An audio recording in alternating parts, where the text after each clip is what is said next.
get that going here. So we'll be recording today's webinar and we are going to go ahead here. I just want to introduce you. This free webinar is brought to you by caring.com. For those joining who may be less familiar with Caring, we are a leading online resource for senior living and senior care. Our organization was founded by caregivers for caregivers. Oops, technical difficulties there. We launched in 2007, and our goal is to equip family caregivers to make better decisions, save time and money, and feel less alone and stressed in providing care to their loved ones. Today, we have a portfolio of websites and referral services that millions of people use to research senior living and senior care. Thousands of senior living communities and home care agencies partner with Caring to reach their target audience who is actively looking for care solutions online. One of the many reasons that care seekers turn to us is for our high integrity reviews program. We have over 375,000 consumer reviews. Caring is also excited to share that we are a participant in AARP's Age Tech Collaborative. And you may have seen us in the sales and marketing section of Activated Insights benchmarking report this year, and our own Denise Grob co-hosted the webinar with Activated Insights on the sales and marketing section. But you're not here for that. You're here to hear from our two co-hosts here. I'm going to kick it off with some introductions. My name is Megan Mulrain. I'm the B2B Marketing Associate here at Caring. I'm going to serve as the moderator for today's presentation. More importantly, I have my two fabulous co-hosts here who are going to be kind of walking you through this presentation today.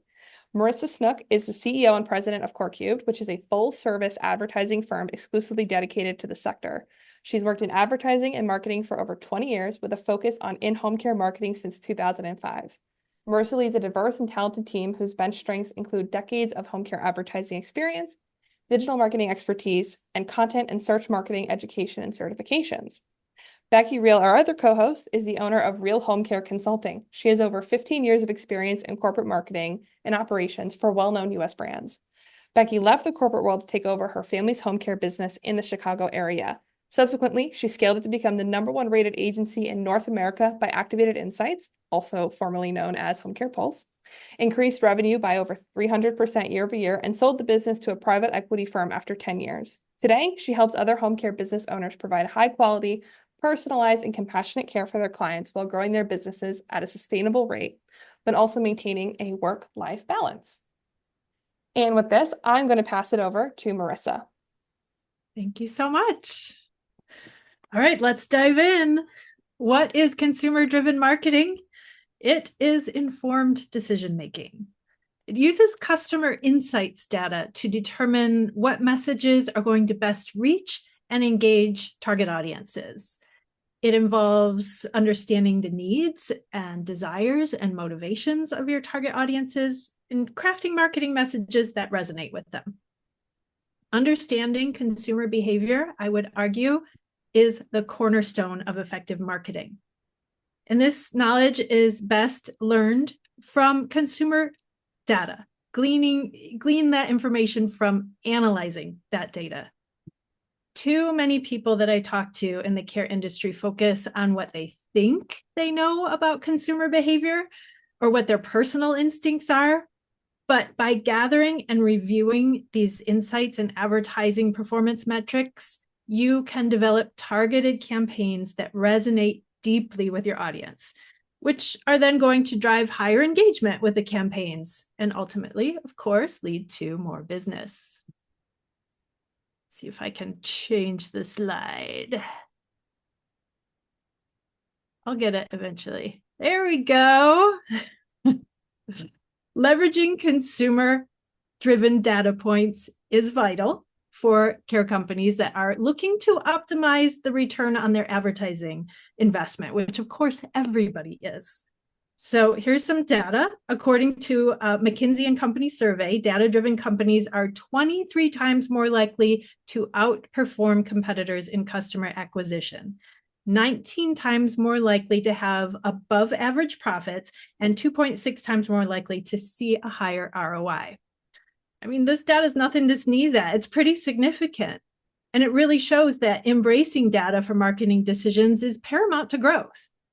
Now, if you're one of those people that hates data, or maybe you shy away from analyzing data, now is the time to buckle down and get serious about it, because it is essential for refining and maximizing advertising strategies. I'm going to slide that over and pass it to Becky. Thank you. So, when we're looking at, who as an agency or somebody supplying care for others, like who are the target audiences for home care? So, per the 2024 Activated Insights benchmarking report, that's where all this is coming from. Family members are over half of the resources that the business are coming from. So family members requesting care for loved ones. So that's going to be spouses, the kids, the grandparents, or the grandkids. That's really who we're targeting when we're going out to market looking for new business as an agency, right? 16% roughly is going to be the individuals themselves. So we want to make sure when we're marketing to them, we're marketing to a holistic approach that will identify family members that will be digesting that information, but also the clients themselves. And then referrals, right? We talk about referrals day in, day out, whether it's nursing homes, facilities, rehabs. That's over a quarter of where your business is going to come from. And it's really important to remember that as we're identifying audiences, it's going to fluctuate. It's going to change over time. And we really need to be focusing on where you're finding the biggest impact for your agency and really, really focus on that, right? But you don't want to have all your eggs in one basket when it comes to where you're targeting your efforts. All right, now I need to figure out how to move this over. There we go. Okay, so this is a common thing we talk about in terms of payer audiences. And there's a lot of people in this market that help you with really understanding different payer types. But when you're dealing with home care, the bulk of your business is going to come from private pay. That's just out of pocket. Unfortunately, non-medical is not covered by insurance. So it's private pay is how most people are affording to pay for this. And it's a luxury service in a lot of ways. So that's when you're going to market and trying to appeal to your audiences, you got to keep that in mind too. This is a luxury service in a lot of cases. But there's also long-term care insurance. And I think this is something that agencies fail to ask about right up front because a lot of families don't know. They don't know if their loved one had been investing in long-term care insurance early on, or maybe the spouse who passed away was, and it got passed over to the living spouse. So it's a really important question to ask while you're doing an assessment or getting to know potential clients is, do you have long-term care insurance? Because even if it's a small policy, it still will help, right? And it'll help with the impact a little bit. There's also veterans assistance. So about 10% of business is going to come from that. And that's something that you don't want to sleep on. There's companies out there like Paradigm that will help you get credentialed, help you understand that process. But the reimbursement rates for VA, for the most part, are pretty high. So you definitely want to make sure that if you can service the veterans, that you are. And there's some tricky parts of that too, where the VA is saturated in a lot of markets, so they're not taking new agencies. But I would definitely recommend you look into it because that's an easy way to get new clients. And the VA will pay for their services. And then Medicaid, a little over 5% of business. That's for waiver and direct bill. Again, you want to look into the reimbursement rates. You want to look into if that's a good fit for your agency.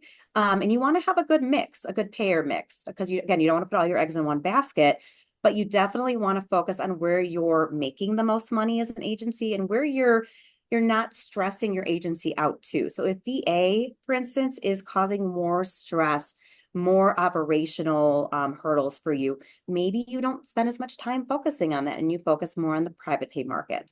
But it's really good to understand the different diverse payer sources out there that will help your agency grow. All right. And then, something we talk a lot about is home care reviews, which I'm going to pass to Marissa to start, and then I will chime in. Yeah. All right, let's talk about it. Where you can find home care consumer data. And of course, like Becky said, easy starting point for this research is Google reviews. 81% of consumers use Google to evaluate local businesses.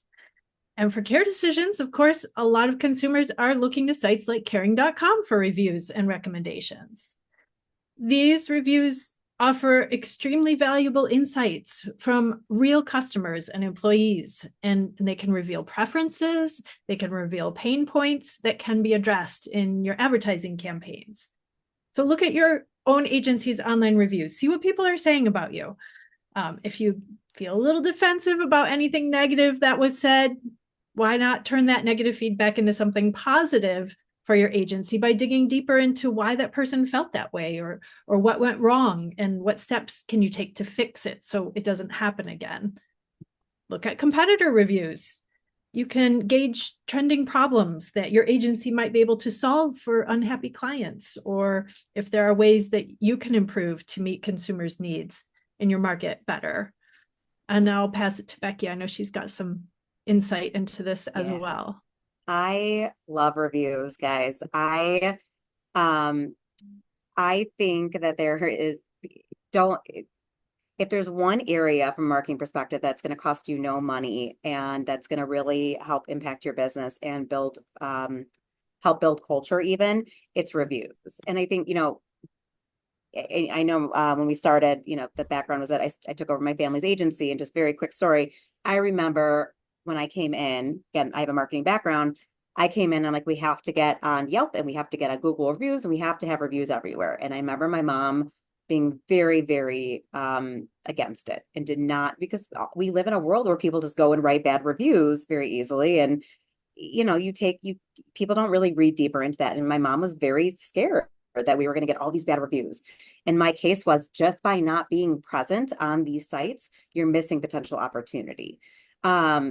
Reviews, even bad reviews, can be an opportunity, right? Because if you look at the science and the psychology behind reviews, if somebody goes and looks at a company and it's all positives, 5 stars across the board, the psychology is actually going to show that people don't believe that, because that's not the word, Not realistic. Not realistic. That's the word. That is not a realistic expectation. We are human. We make mistakes. We're not perfect. And we're looking for that in a business as well.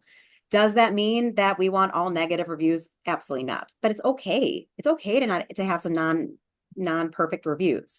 But the most important thing, though, is how you respond. So if you go to a restaurant and you have a bad experience, we're human. But I'm always looking for, how do they rectify that situation if there was a bad experience at a restaurant? Same here for an agency. We're human and we're dealing with human beings. So make sure you're responding to not only the bad reviews, but the good reviews, to humanize you as a business. So even if what they said, Becky's home care was amazing, thank you for taking such great care of my mom, I'm going to respond and say, you were so welcome. It was an honor to be part of her care plan. There's somebody behind the screens there, and that's what people need to see. Bad reviews, like Marissa said, don't get defensive. If you're going to take one thing away from anything I'm going to say today, don't get defensive. But you can handle a bad review in a very professional manner. In a lot of cases, you can you can point out that you were right without saying you were right. Another quick example I will point out is, I remember my agency, it's probably still on there, but we got a really bad review from a potential caregiver of ours, saying that we built up this promise and we disappointed them because we did not get them work. My response was basically painting the picture that I was very sorry they had a bad experience with us. However, they did not have the right experience to be able to place them with a client. And because we take a very holistic approach and a very detailed approach on how we are placing caregivers with clients, it was taking us a bit longer to find them.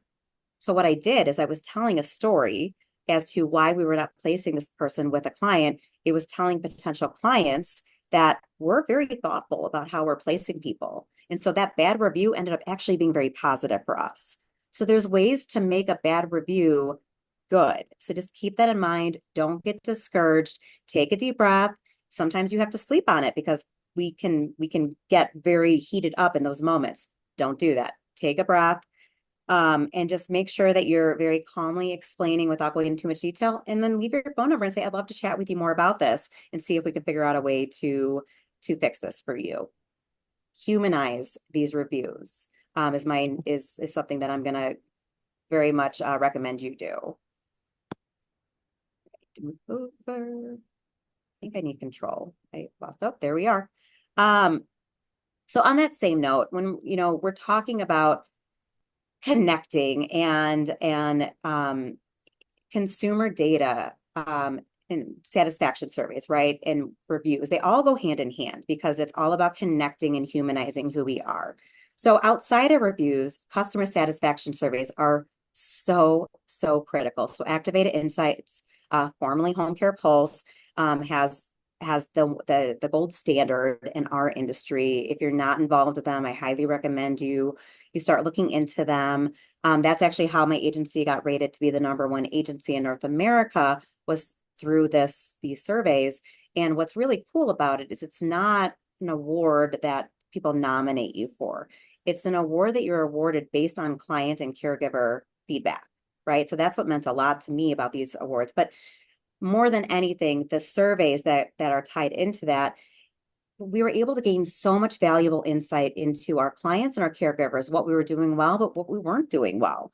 I didn't want to avoid issues that were happening and wait for something to become a bigger problem. I wanted to address it right away. And so you're able to get snippets of what's not going well quickly so you can go and address it and be proactive as opposed to waiting for something to happen. You know, you can get it's deeper than a Google review, right? Or a Yelp review, or wherever the reviews are. The reviews are going to be a little bit surface level. They're not going to get into the details. And also the nice thing is you can also customize these reviews. If there's something you're really wanting to gain valuable insight on, you can actually customize them to go more into your onboarding process or, personnel or whatever you're really trying to understand about your agency. And I'm always going to say, always respond to these surveys. So you can wait till the end of the month, or you kind of track it throughout the month. But even if it was a really positive survey, I would always send an email or call, whatever's easier for you. I would call and say, thank you so much for taking the time to participate in the survey. Obviously, if it's anonymous, you can't do that, but a lot of times it's not.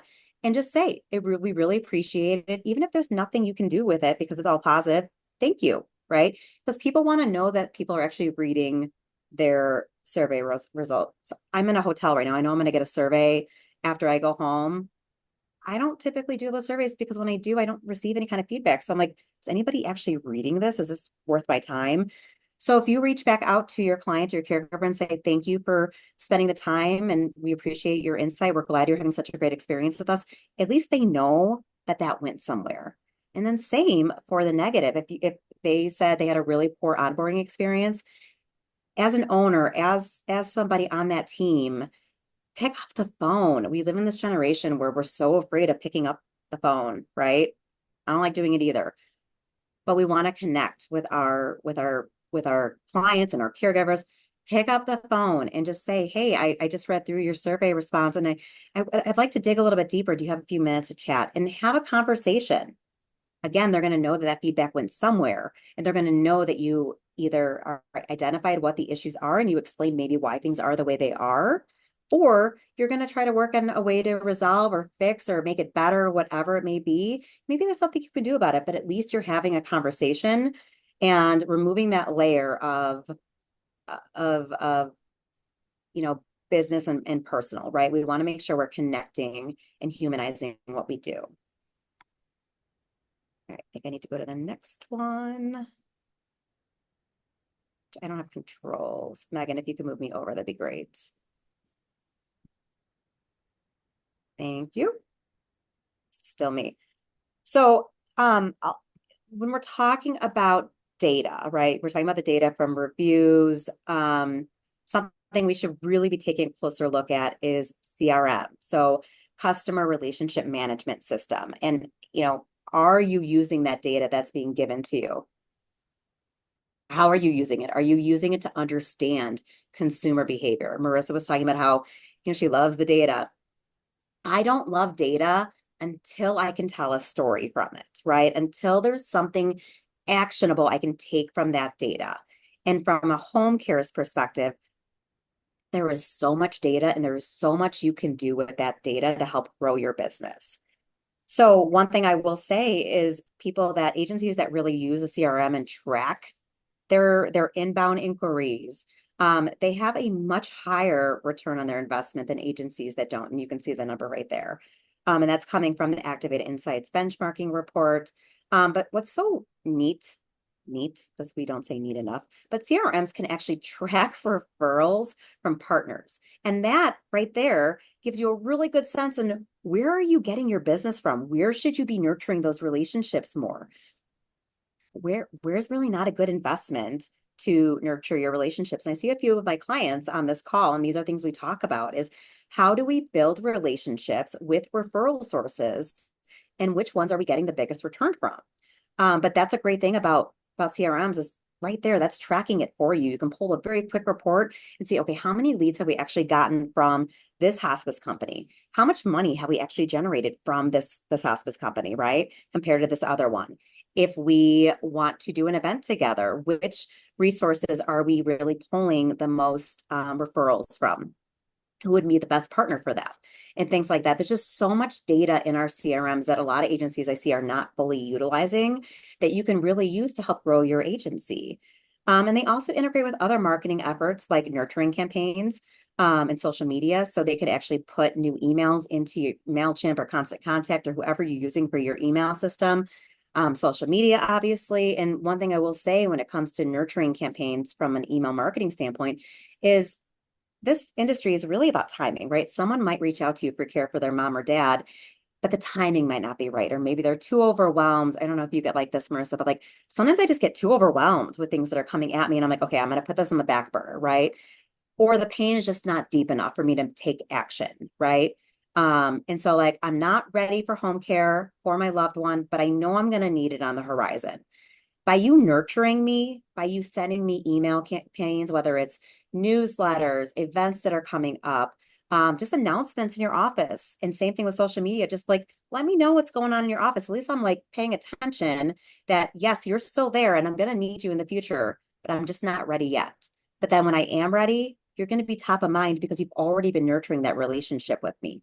That's why we do that. We don't do it because it's busy work. We do it because we're trying to stay top of mind for potential clients, referral sources, and potential employees. That's all very important that we stay in touch with them, even if the timing isn't aligned. You got to remember that the sales cycle for home care can sometimes be pretty long. I would have people in my sales cycle for over a year until they were ready to move forward with services. So don't give up on people. Or maybe they went with another agency for pricing reasons or whatever the reason might be, and they're going to have a bad experience potentially with that other agency. Doesn't mean they're not going to come back to you at some point. And I'm going to pass it back over to Marissa. All right, let's talk a little bit about call listening services. These are going to allow you to attribute leads to specific campaigns, as well as evaluate the effectiveness of your team in handling those inquiry calls. A lot of agencies rely on asking the consumer when they call, how did you find us? This is just not a very reliable way to track how people are finding you, because a lot of times people are just going to respond with, I found you online. And that doesn't give you insight into whether they clicked on your Google ad or if they clicked on an organic search result. Or maybe they went to your social media and they clicked around before coming to your website. This is valuable information that you can get if you use a call service that tracks the path that people use to find your website. And of course, even more than being able to see the source that they came from before clicking on your phone number, having that call recorded is going to help you connect the dots between, the name of someone who is calling versus the name of the person who needed the service, whether or not that caller became a client. And because oftentimes it's not the client making those calls. And you can even see how many calls weren't answered or how your team is with their soft closing skills. Let's move on to the next. Here we go. I can kind of see it. Here we go. SEO, search engine optimization. There is a lot of data with SEO.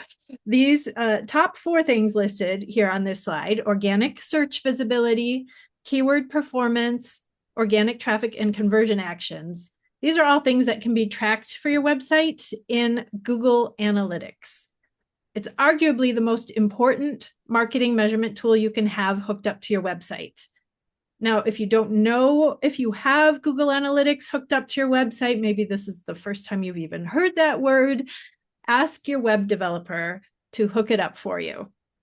The data that Google Analytics provides can help you understand so much about your website, not only how people are finding your site, like what words they're clicking or entering into the search engines that your website is showing up for in the search results, but whether they're coming from social media, from other websites, how long they stay on your site, what pages they visit, even in what order that they visit those pages on your site, where they leave your site.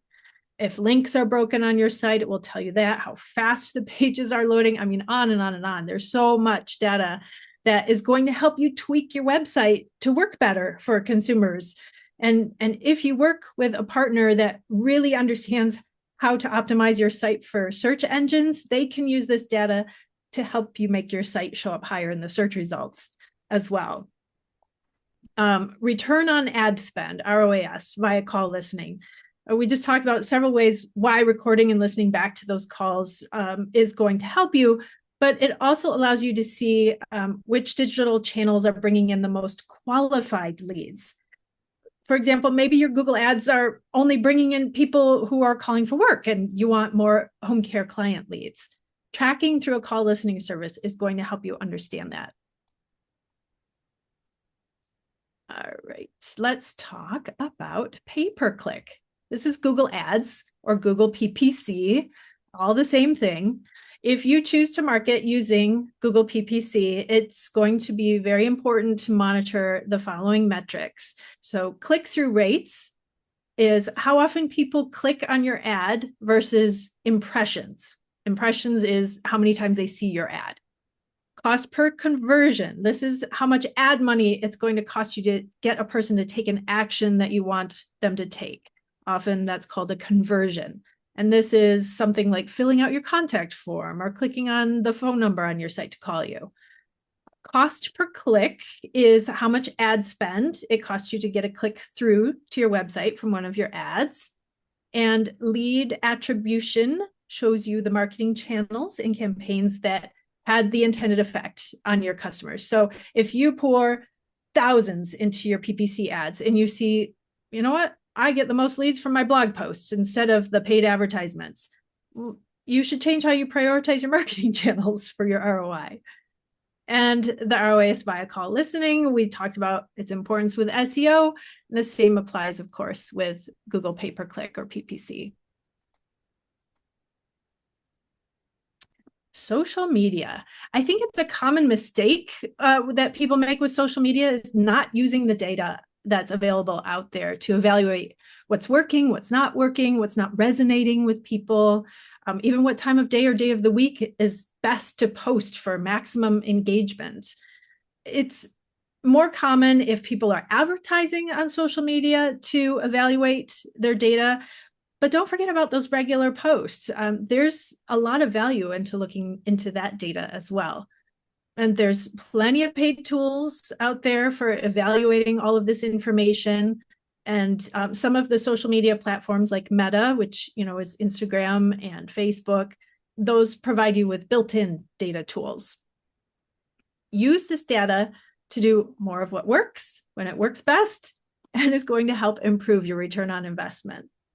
It's essentially using data to listen to your audience and give them more of what they're searching for.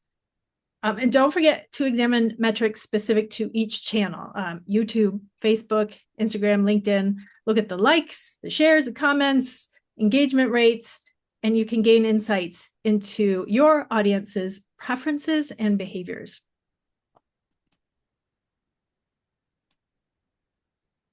Now, we've been saying it all along, but I will say it again. Analyzing all of this consumer-driven data from all the various places allows care companies to create messages for their marketing that resonates better with target audiences and produces a better result for your marketing dollars. And with reviews and satisfaction surveys, you aren't so much analyzing data, but rather looking for trends and what they're saying about your agency. It's going to help you understand what people like or dislike about your agency. And reviewing competitor agencies' reviews, again, gives you insight into where other agencies are missing the boat in regards to meeting client referral sources needs, caregiver needs. And then take that, turn it around, and make sure your agency is meeting those needs, and then tout that in your marketing messaging. I'm going to go ahead and transfer this over to the next slide and to Becky. Thank you. So if you have ever listened to anything I've ever talked about, or you know anything about me, you know that my biggest spiel that I talk about nonstop is about empathy, right? Empathetic marketing, empathetic operations. Like, I believe that our industry should be a very empathetic run approach to everything we do. And it's something that I feel very strongly about. I also don't think people really understand the difference between empathy and sympathy a lot of times, right? Empathy is really putting yourself in somebody's shoes, right? As opposed to just feeling sorry for them. Presentation that I do on empathy, on empathetic ways to connect with your community on that whole side, but we're not going to dive into it right now. But it's so important. Again, it's about connecting with people, and you know, when you get an inquiry, a potential client, for instance, right? Because we're all focused on growing, and getting new clients is how we do that.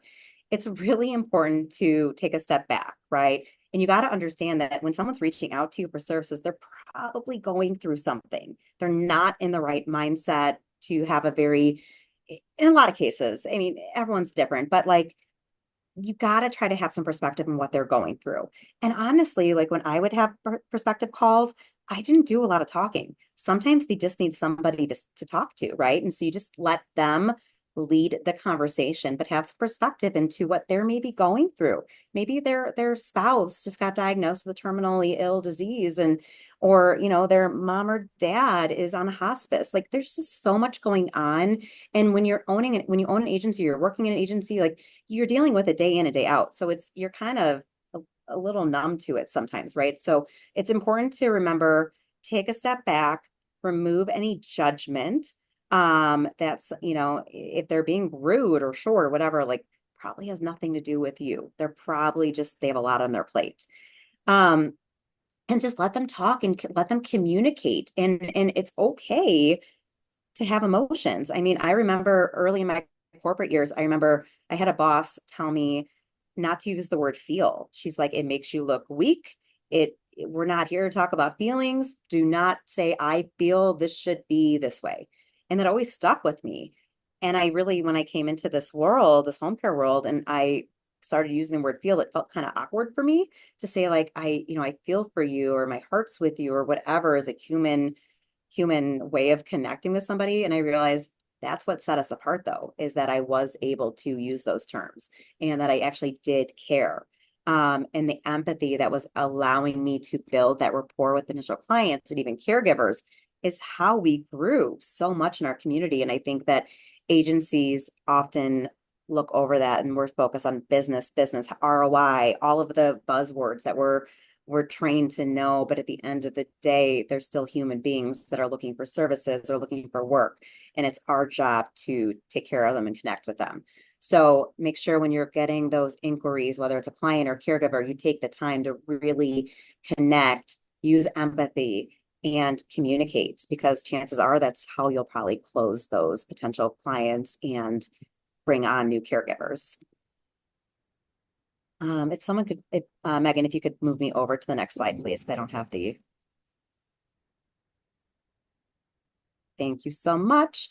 And then, you know, also, how do you turn that data into action and really understanding your budget and where your money's going when it comes to your advertising? So ROI, it's the term we all always come back to, return on investment. Where are you investing, and where's the return, and all of the things that we should be looking at from a business sense. But use that data, all of the data we've been talking about, you should be using that to reallocate your advertising budget to make sure that you are getting the highest return. So whether it's Google ads, right? If you're not seeing any return, I'm not saying pull out of that right away. We have to look at how do you optimize that? Maybe we're using the wrong keywords. Maybe we're looking at the wrong markets. There's just so much in there that you should be looking at to be able to make a decision on what's working and not working. When you're looking at allocating budget for traditional advertising, newspapers, sponsorships in your community, you need to be looking at how that is coming to fruition for your agency too. If you're seeing no return on any of that, you probably need to look at, is this really the best use of our money? So, the example here is if Google drives more conversions on social media, reallocating the budget from social media to Google Ads will overall maximize your effectiveness and your ROI. But you have to constantly be looking at that data and be looking at where are you going to maximize the growth for your agency. If you're not seeing much movement in something, don't wait. Let's take a deep look and use Marissa's team at CoreCube from an SEO, SCM perspective. Like, that's why you have experts in the field that know the right keywords that will drive the right people to your website. And I believe this is going back to Marissa to close us out. Go ahead and go to the next slide. There we go. I hate to say it, but there is no set it and forget it with marketing. It's fluid and it's ongoing. I get the question a lot. What's the silver bullet? What's the one solution that's going to change the world for me? Sorry, there's no silver bullet or one solution that's going to get you all the results that you want. It's ongoing. And yes, there is a lot of data to evaluate. And it might make sense for you to allow a partner agency who's adept at understanding and how to evaluate all of that data and understands the care industry to assist you in that effort of analyzing the data, making sense of it. But the data exists. It's there to help you make better marketing decisions. Use it and get better results and become more efficient at your marketing. We can go to the last slide with some top takeaways before we go into a Q&A. Understand where to find the consumer data.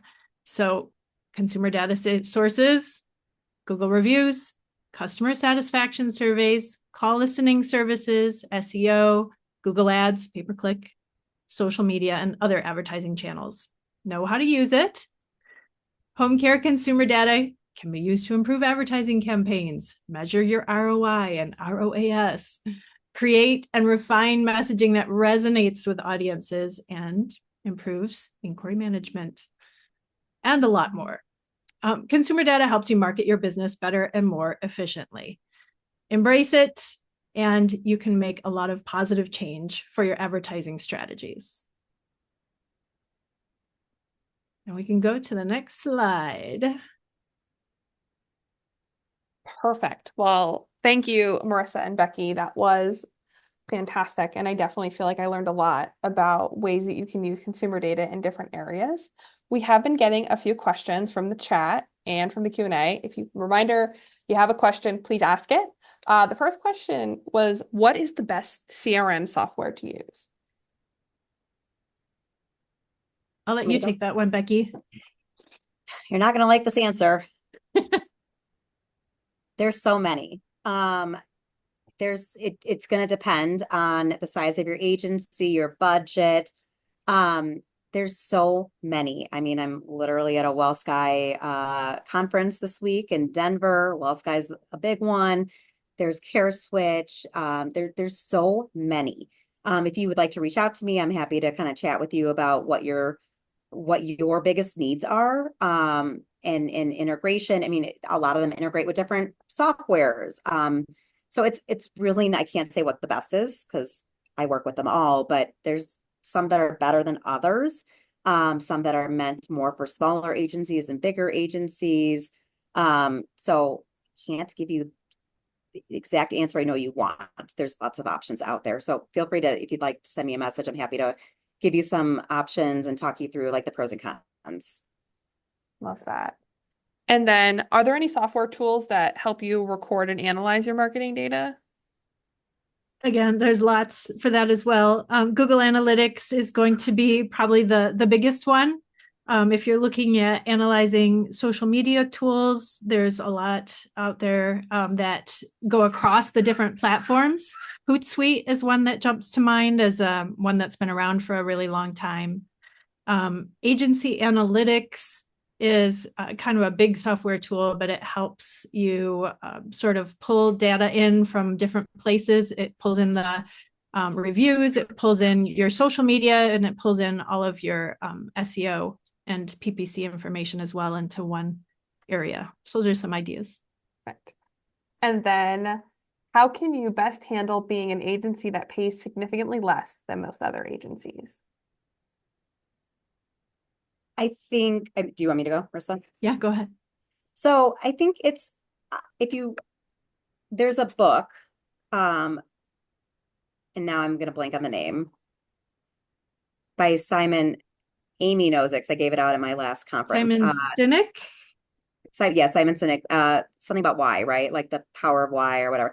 It's like, I wish I remember the exact name, something about why. Like, Amy, if you're on here, if you could just chime in with the book.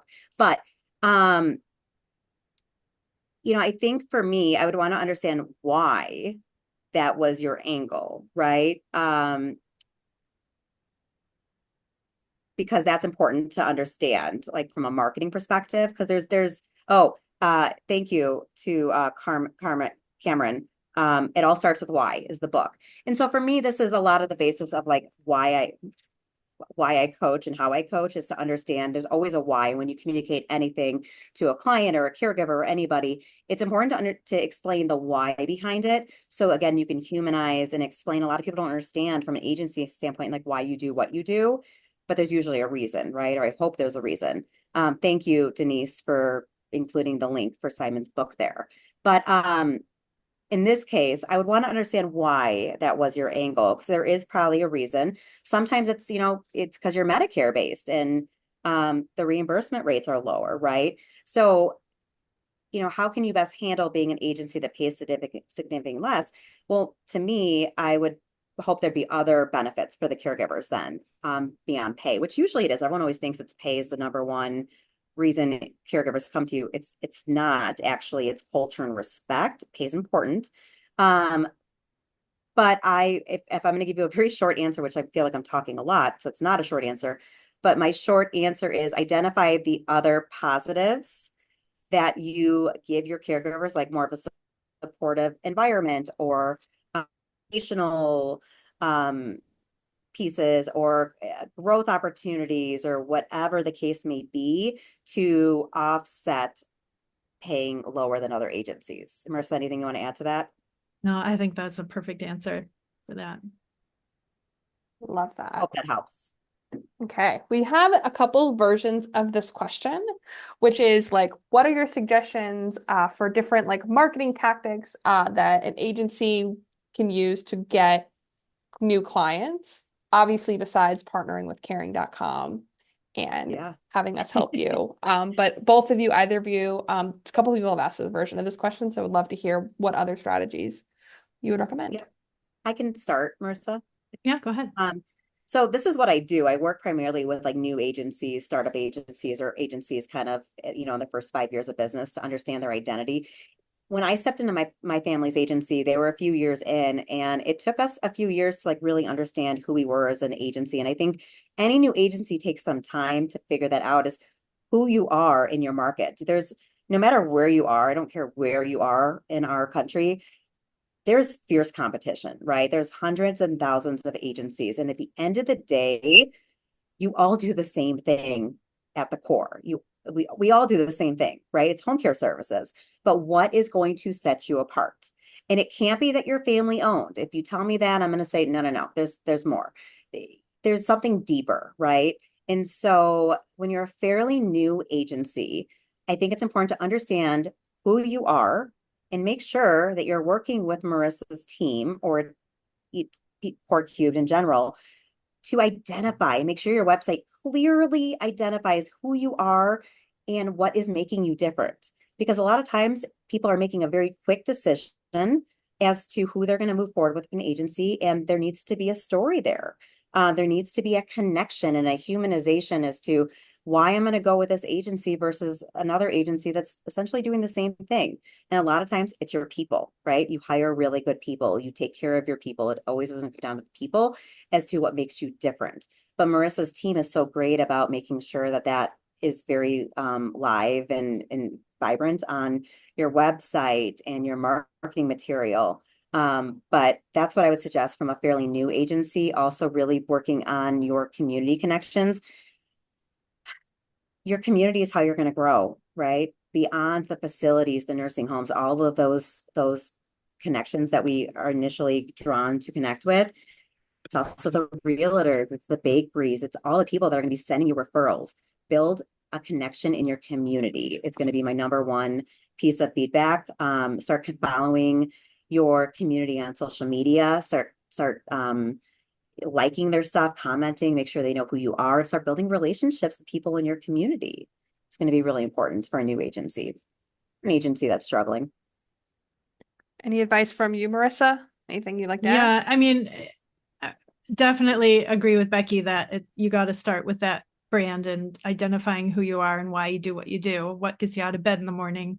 But as far as, a marketing dollar spend, a lot of people look to digital marketing first because, that a lot of people are looking on their phones, on the web for information. Even after they get a referral, they're still checking you out, looking at your website, looking at your social media. A lot of new agencies start with Google pay-per-click because maybe their website isn't as fabulous as they hope it would be. And you can set a one-page landing page for sending Google ads to. And it's a lot faster than organic search engine optimization, which involves a lot of different triggers and everything to try and get Google to notice you. An easy and free thing to do is, get more reviews, positive reviews. Google is showing more and more interest in those reviews and how it's going to rank your agency in search results. So that's an easy thing to do. And, going to Google My Business and filling everything out there that it allows you to fill out. That's free and easy thing to do. And it will bump you up a little bit in search results. So there's a lot of things that you can do even as a small starting up agency, but I hope you do it with high quality because right from the get-go, people are going to be looking at that and judging your agency. So true. And I think this last question is the perfect segue here into the next slide, I believe, which is how do we get Marissa and Becky's information? Should they be interested in chatting with you further? Yeah, absolutely. So go ahead here. Marissa, I'll kick it off to you since this is CoreCube, but would love to give you a chance to highlight CoreCube and how people can get in contact. Full service, baby. We do it all. Anything digital marketing wise, as well as traditional advertising, even billboard design, brochures, things like that. We still do all of that as well. SEO, PPC, designing websites, building that brand. If you've never done a brand exercise, you may think it's esoteric, but I am telling you, I've had so many agencies come back to us and go, I don't know why I didn't do that sooner. Like that has turned everything around and helped identify who we are as an agency, and our caregivers are even, connecting to it as well. So that's something to think about as well. And there's all of our contact info. Perfect. And then Becky, if people would like to get in contact with you as well. Yep. So my email is, my website is Real Home Care Consulting, and my last name is Real. So it's REEL, like a fishing reel. And my email is just Becky at Real Home Care Consulting. I like to think, because I ran an agency for 10 years, I have a little bit of a holistic approach. And there's not a one size fits all for an agency. So I'm not going to come in with a playbook and say, here's how you're going to run your agency. I'm going to be a partner where we're going to figure out what's going on, how we can improve, what we can be doing better together. And I built this to be an extension of your agency. And really, like when I was running my agency, what I wish I had support, somebody that I could bounce ideas off of about a difficult client or whatever's going on at the agency, and somebody who actually knows it. And just like CoreCubed, what I think makes them so great in this industry is they know this industry versus a marketing firm that does a little bit of everything. They know the right keywords, like they know this industry. And so when you're looking for a consultant or a coach or a marketing partner, you want someone who actually knows this because there's so many nuances and things that happen that somebody outside of this industry is just not going to understand in the way that Marissa's team would or that I would. So it's a very specialized industry, but when you're working with the right people, it's so good and so fulfilling. And I've seen the work that Core Cube's done, and it's just I love working with them. They're just so great, and they know Same, they know this same they for know this you. stuff. Mutual love, Becky. And then we did actually, Becky, just get one more quick question for you. Yeah. It was, you mentioned the Simon Sinek book. Do you have any other book recommendations or resources from industry experts that a brand new home care agency owner should look out for? So, the one that I love, and someone's gonna have to put the actual book title in here because I don't remember the exact name. I think it's is it The Power to Be Disliked or the Courage to Be Disliked, something like that, I think is the title. I just read it too, guys, someone's gonna pop in here too. I think but basically, listen, you're not going to be everything to everybody. And this book really helped me understand that it's okay to not be someone's first choice, or it's okay to say no, right?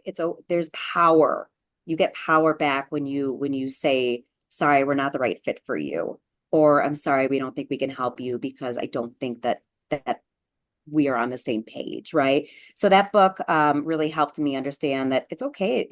Not to say it, I don't like being disliked, but it's okay. I'm not for everybody, right? And so that's a really good book as a home care agency. I like a lot of Howard Schultz books um, about how Starbucks came to be. And, I am all about mom and pops every step of the way. Okay. In every sense, except when it comes to my coffee. I like a very specific coffee. And when I go anywhere, it just doesn't taste as good. And there's a reason because Howard Schultz really built, so he's got a few books. Pour Your Heart Into It is my favorite. And I think that aligns really closely with home care agencies, right? You're pouring your life. You're going to spend more time. I have two little kids at home. I spent way more time getting my agency up and running than I did with my family. And that's why work-life balance has become such a big priority for me to work with my agencies on because I get it. I have a 6-year-old and a 3-year-old now, and they're my priority as they should be. And with your agency, your family should be your priority. And my job is to help you make sure you get that. But Howard Schultz really, any of his books really helped me understand how he built Starbucks to be the #1 coffee leader in our world, really. So that's what I would recommend for anybody who's looking for business books. You also will learn. I go in a lot of tangents as I talk, and We I we am who actually I got a am. recommendation from a viewer of the book, The 24/7 Solution by Emily Emily, Isbell. yep, that's on my list. I've heard a lot of great things about it, and I heard she's very raw and open about her home care journey. I heard it's a quick read too. There you go. Well, I want to thank you both for attending today. CoreCube is one of our favorite webinar co-hosts, so we were glad to have you guys come back. We're happy to have Becky on today. Just a very quick little housekeeping here. There's going to be a survey that pops up when you leave the webinar. Please fill it out. That helps us inform us on other topics that we can have on webinars going forward. If you are looking for more information on caring, you can reach out to us directly at sales_homecare@caring.com. You can also visit our partners.caring.com website. We have a listing of past webinars and other information and industry resources that can be really helpful. And I again want to thank Marissa and Becky for being on today. And I'm going to let everybody get back to their day and hope everybody has a great rest of their day today. Thank you So much.